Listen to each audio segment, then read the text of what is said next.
mic. He's been here almost every Monday for the past, I don't know how many months, and he's been getting better, he's been improving, and we're super excited that he's doing his very first showcase tonight, all right? So you got to get the energy way up here, folks. Put your hands together for David Diego Rodriguez!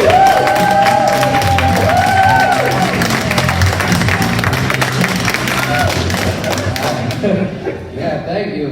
Yeah, I did get started on open mic, and because it was cheaper than therapy. The copay was only 2 drinks.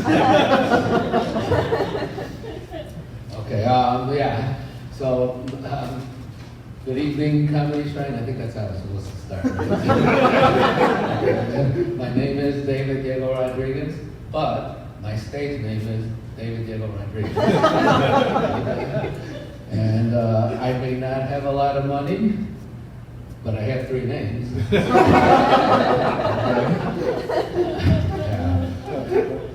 I grew up poor. I was once a victim of identity theft, and my credit score went up. I felt so rich. I didn't report it for a while. I got a car loan. I finally paid off my debt to Columbia House. You know? So yeah, we grew up poor. The churches used to donate to us, you know. And my dad had this old beater of a car, and he would tell people it was the color of rust, but it was actually rust. And we had an 8-track player that didn't work. And it didn't have regular air conditioning. It had that 460 air conditioning. That's where you roll down all 4 windows and go 60 miles an hour. And it had a coat hanger antenna, you know, so that was the spare key.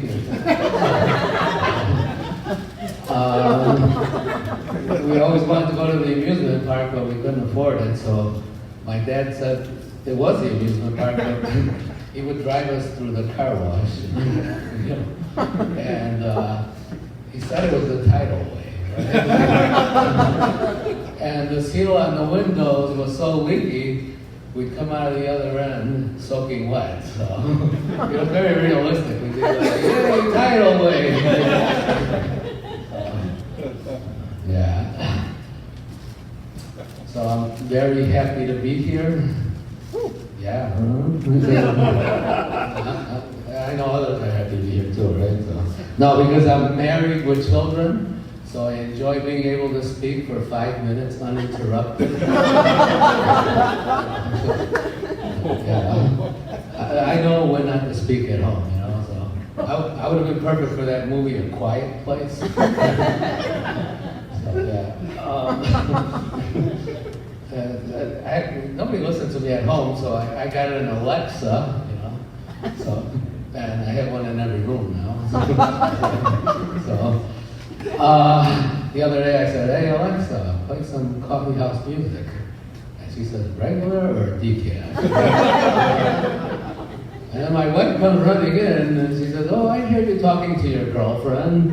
And I'm like, no, I couldn't explain it. Now I'm worried that she's going to find out about Siri and Cortana.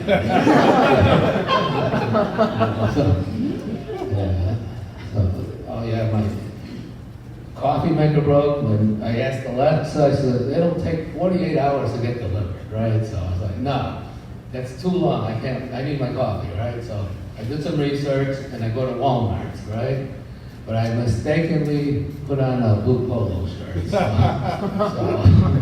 I'm checking out the coffee makers, and this elderly woman comes up to me and asks me for information about the coffee makers. And I did my research, so I'm helping her out. So I think you might want this model, right?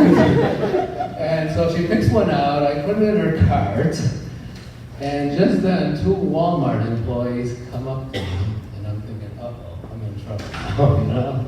But they said, hey, it's break time. So I go to the break room. I have a cup of coffee, and to make a long story short, on Sunday I'm subbing for Sheila.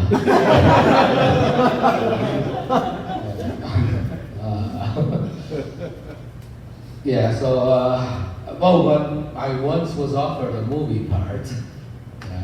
Yeah, thank you. But no, I had to turn it down because it was for a porn movie. No, yeah. They wanted me to play the husband who goes to work.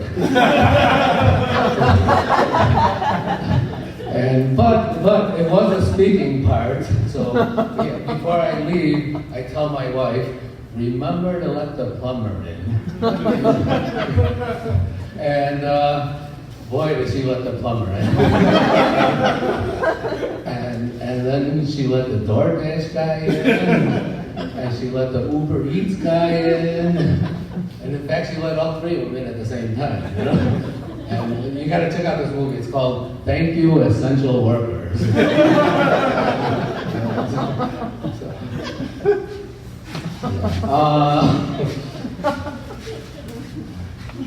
Sometimes the laughter throws my timing off. So regroup here. So you like my shirt? I got it in Spain, Barcelona. Or as they say in Barcelona, right?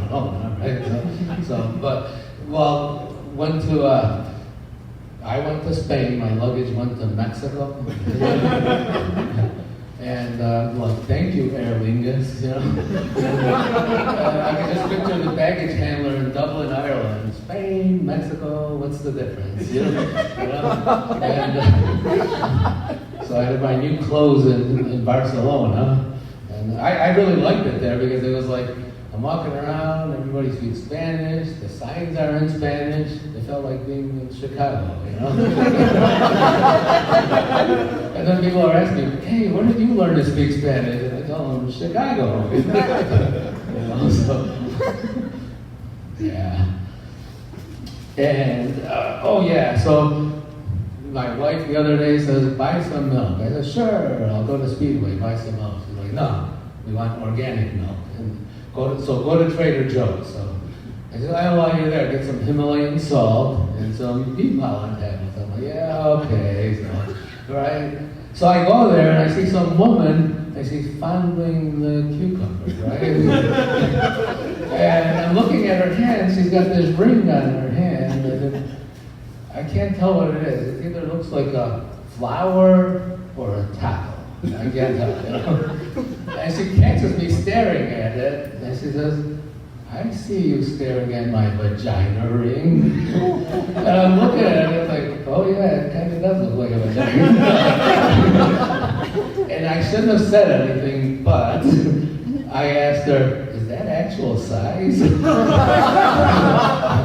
And so now I'm no longer allowed in Trader Joe's. And I ended up buying milk at Speedway on the way home. But growing up Mexican, I heard a lot of derogatory things about Mexicans. Like if I go to the library, I hear, oh, Mexicans don't read books. When I joined the Boy Scouts, I heard, Mexicans don't go camping. When I started playing sports, I hear, Mexicans don't play ice hockey. And that was just my mother. Sometimes I feel like life is like a birthday party, and I'm the piñata, you know, and my mother's swinging the stick, you know. So, yeah. But who loves Mexican food? Anybody love Mexican food? Yeah. You know who else loves Mexican food? Oh, is my time up? Okay, so who knows loves Mexican food? Racist. Okay, bye.